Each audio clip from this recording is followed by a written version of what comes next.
بركان لا بالما الواقع بجزر الكناري بإسبانيا الأكثر نشاطا في العالم. لا بالما هي جزيرة إسبانية في المحيط الأطلسي، وهي إحدى جزر الكناري. مدينتها الأساسية هي سانتا كروز دي لا بالما. اعترفت اليونسكو بالجزيرة بأكملها كمحمية المحيط الحيوي منذ عام 2002. ففي وسط الجزيرة يوجد المنتزه الوطني كالديرا دي تابورنيت، وهو واحد من 4 حدائق وطنية تقع في جزر الكناري من أصل 15 في كل البلاد. بلغ عدد سكان لا بالما 82,346 نسمة عام 2015، مما جعلها خامس أكبر جزيرة مأهولة بالسكان في جزر الكناري. كما أن لا بالما هي الخامسة في الحجم، وتبلغ مساحتها 708.32 كيلومترا مربعا.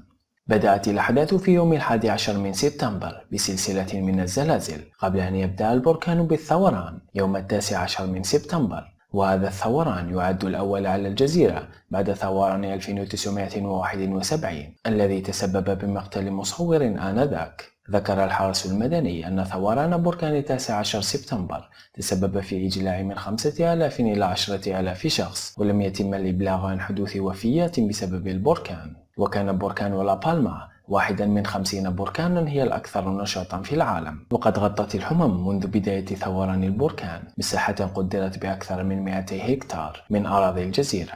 وقد وصل ارتفاع الحمم بالتيار الرئيسي لحوالي 12 مترا، وأثارت الانفجارات سحابة من الرماد البركاني وصل ارتفاعها ل 4500 متر. وتشير توقعات معهد دراسات البراكين بجزر الكناري لأن ثورة البركان الحالية ستمتد في الأغلب لمدة بين 24 و 84 يوما.